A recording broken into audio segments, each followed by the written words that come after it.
Living alone is brilliant until you realise that there's no one watching you morph into a sloth wearing leggings. Not that there's anything wrong with wearing leggings. It's amazing what you get away with when you live alone. Unfortunately, sometimes you get away with everything. So living alone is my happy place. I have never been so at peace, happy, and, well, content living alone. It's so peaceful, it's quiet, and nobody nicks the last biscuit out of the packet. Nobody moves my things around. Things are generally found where I last left them. And that is probably one of life's little comforts. Maybe even a luxury, I don't know. But it also means that there's nobody there who's giving you a kick up the backside. And sometimes I wonder if me living alone here is actually doing me, well, not harm, but is actually encouraging me to be lazy, I guess, is the word I'm looking for. I think, have a tendency to be lazy, not when it comes to my work, my business. That's when I give 100%. But it's with things like exercise, for example, putting things off until tomorrow, and generally saying no to things that possibly I should be saying yes to. The good side of no accountability, well, there's the freedom. I've never had this level of freedom before. And I'm not saying that I was ever imprisoned or that my life was bad, but being alone means that you can be yourself all of the time. Also means when I live on my own that I can wear exactly what I want. And most of the time, and I got some hate on this on one of my videos, I wear leggings and a sweatshirt. And you know what? I love that. But if I want to wear this particular sweatshirt for 3 days in a row, I can, because nobody sees it. Nobody cares. I don't, but that's just me. But I could wear a bikini and nobody would be here to see. I could wear overalls, or I could be wearing my very best clothes, but no one's going to see. It doesn't matter. And that level of freedom is really good. I don't know about you, but when I was married, I was just always consistently told that I need to dress up, to look nice, to always be, to wear makeup, to wear clothes that he liked, to wear heels. And all that was just so uncomfortable. I mean, it looking after young children, wearing all of that just was not feasible. And yet it was expected. So now that I can wear exactly what I want all of the time, I'm damn well going to do that. No accountability means that there is absolutely no drama in my life. It is completely peaceful. There are no forced social plans, meaning that I have to go out and do something when I really don't want to. But having said that, last night I was at a birthday party. And as an introvert, that was a bit hard going for me. I spent all of yesterday afternoon thinking, well, I couldn't really get on and do anything because I had this event coming up and I couldn't settle to do anything other than sit and plan how I was going to get ready and get there. And of course, it did cross my mind to say that the car had broken down or that I wasn't feeling very well. But being as it was a birthday party for my granddaughter and my son-in-law for their 18th and 50th birthday, I felt obliged to go. And so I had to put on makeup for the first time in a very long time. I had to dress up. I had to wear heels. I guess I didn't have to, but I did put on heels. And also I had to drive in the dark. Because I don't drink anymore, I drive to wherever or whatever function that I'm going to. And also means that I can leave whenever I want. And as an introvert, that's the control that I like. So it was a social event and I had to socialise. And I did love it while I was there. But of course, I only stayed a few hours, I think 3 hours in the end. And when I went home, I was ready to go. But that's, although I felt a sense of obligation to go, It wasn't forced. And of course, I have no compromises to make. I don't have to compromise to anybody, not even my plants. They get fed and watered on my routine, not on theirs. So what are the downsides? With no accountability, I have to bully myself into exercising. Normally, I'm shaming myself. Fresh air is something that I know that I enjoy once I get out there, but I have to really, really force myself to go. With shopping, yes, I could, and a lot of introverts do, online shopping that gets delivered to them, but I actually force myself to go out to choose the shopping that I want to buy. It means I get out. Sometimes that's my only social interaction for the day or for a couple of days, apart from phone calls with clients. And housework. I have to make myself do housework. I'm not a house proud person in the slightest. In fact, I don't understand the mindset of those people that have to have glossy, shiny, ultra clean, ultra hygienic, spend hours every day doing housework. I've never understood that. Yes, I keep my kitchen extremely hygienic because that's where I prepare my food. But, and I'm looking at my settee over there, I haven't touched that settee since somebody last sat on it. And it means that the cushions and the throws are higgledy-piggledy. For some people, that would be very, very stressful. But for me, that's my comfort in my home. I want to have a very comfortable, very relaxed atmosphere in my home. And having the cushions like that, rather than all in a neat row with the where you chop the cushion in the middle to give it that look.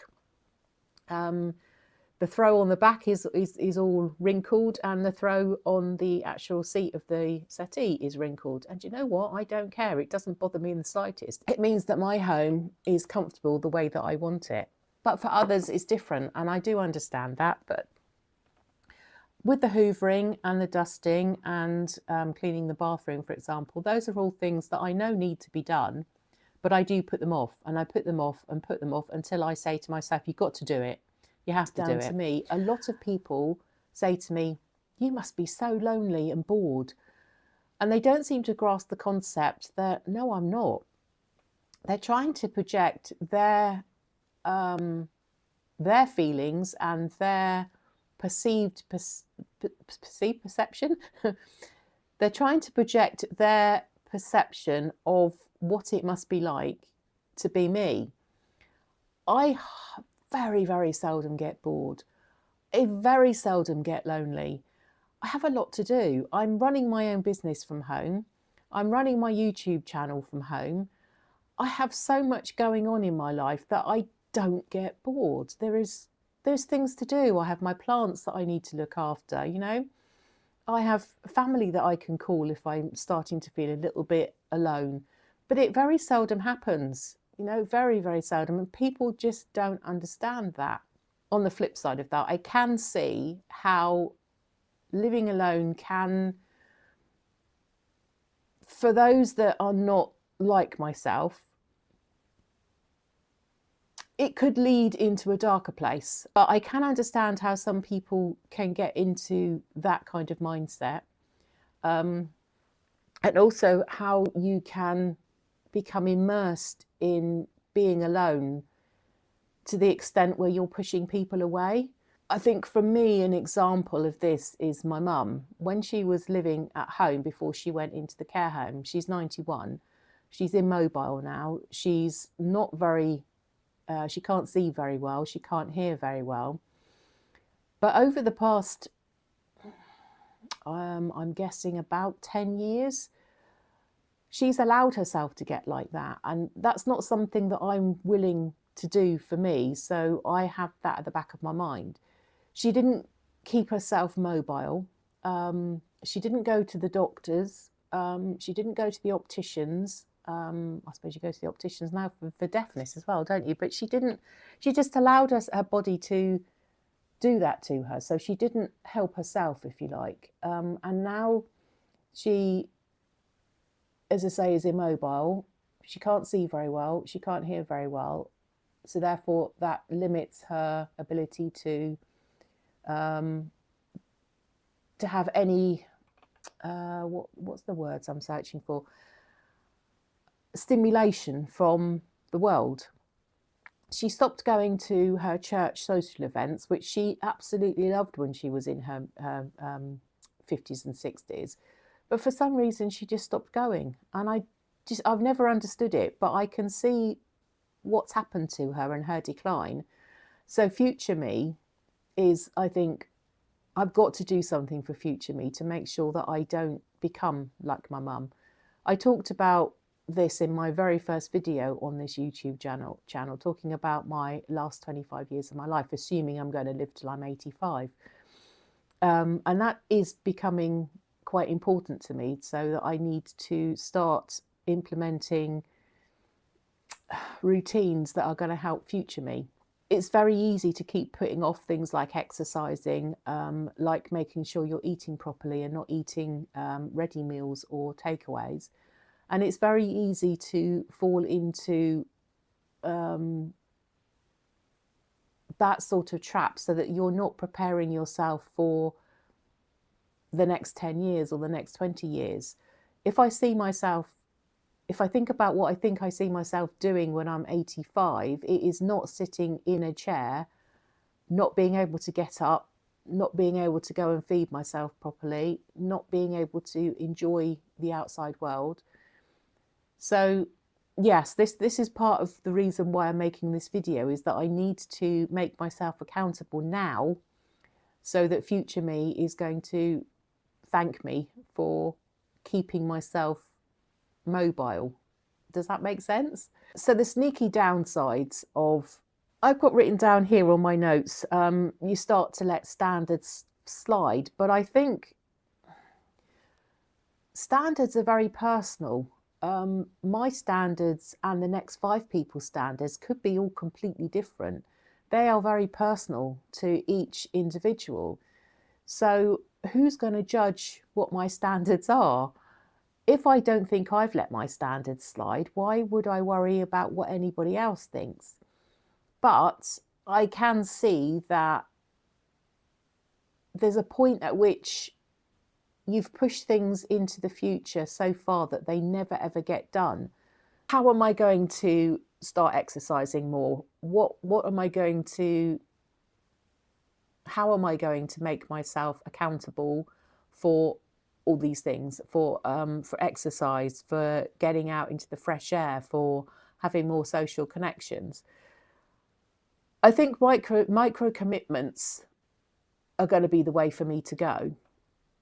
I've used this before, and I think it's one of the only things that works for me. I've tried apps, like where they remind you that you haven't got up for 2 hours, or you need to drink a glass of water, something, apps that remind you to do these certain things. But I found that they just irritated me, so I turned them off. So it's pretty pointless. Having an app that the whole point of me having one of these apps was that I would be reminded that I had been sat at my desk for 2 hours straight, and that I needed to get up and move so that my circulation would get going. It was good, but I found that sometimes it came at completely the wrong time, and therefore I switched it off, and it didn't ping up again until the next 2 hours was up. If I'm in the middle of doing a complicated reconciliation, then I'm not going to get up and have my mindset shift because I'm walking around the flat, or I've got up to go and put some washing in the machine, something like that, because my concentration would have gone, and I wouldn't go back refreshed so much as go back frustrated. So I found that didn't really work for me. But I think micro commitments and rewards for that, I know it sounds silly, I'm 61 years old, so I'm going to reward myself if I spend 10 minutes on my treadmill, my very dusty treadmill. But I think for me, I've got to get my exercise into my routine. So blocking out time on my diary is going to be a way. Either I'm going to block out some time before I sit down at my desk and actually start working, or I'm going to block some time out at lunchtime, or I'm going to block some time out when I close my laptop down, for example, and do the exercise then. When I bought this treadmill a couple of months ago, my thought process, I'm looking at it now, it is very dusty. My thought process was, and I've put it in front of the television, that I'm going to, when I sit down, instead of sitting down at on the armchair and having my cup of tea, I would get onto the treadmill and I'd put my YouTube history channel on and I'd sit. I would then walk whilst I was watching that channel. And that does work for me because I get so engrossed into the history side that I don't realise that I'm actually doing 10 to 20 minutes of exercise. So I think that's the way to go, but I need to ensure that I'm doing that on a regular basis. I need to find a way so that I do hold myself accountable. So if anybody's got any suggestions that don't include apps, then please let me know. It's always good to get somebody else's life experience and understand how they've pushed themselves to get the exercise done. The fresh air bonus, I guess, is going to be a more difficult one. When I get out and I go for a walk down by the river, or I go to my local woods, or to the local country park, I thoroughly enjoy myself out in the fresh air, in nature. It's getting myself out there. I just find that I find excuses. I don't have time. It's too cold. It's raining. It's this, it's that. And again, I need to find a way to hold myself accountable. If with micro commitments, I say, I've got to go and do that once a week, and then increase that, that could be the way for me, because I know myself and I think that that will have more benefit than trying to do it on a every other day start. Once I get out there, I thoroughly enjoy myself. So I think I will be able to remember the enjoyment that I got from the last time I went out walking, and look forward to the next time that I go. So keep your fingers crossed for me. I think living alone can make me lazy. And I think that it will be very easy for me to fall into the lazy trap. But I know that I am the only coach in the room, and I've got to force myself, maybe is the wrong word. I have to encourage myself to do what I have decided to do and not put it off. It's going to be hard, but I think I'm going to need to do it for future me, and that would be maybe the micro commitment that I need, the booster to it. That if I carry on doing what I'm doing at the moment, I'm going to end up like my mum, potentially. If I don't make these micro commitments to myself, my future self will not like me for it. And I don't want to find myself at 85 sitting in a chair, not being able to get up and do things for myself, and blaming myself and wishing that I'd done it. And that's really the commitment that I need to make now, so that my future self is not going to tell me that I was lazy when I was 61. Is this hitting a nerve with you? Are you feeling that you are becoming lazy? Have you thought about making a commitment to your future self? How do you see yourself at 85? Do you see yourself being more mobile and active and enjoying your life? Or do you see yourself as a couch potato? It's interesting, isn't it?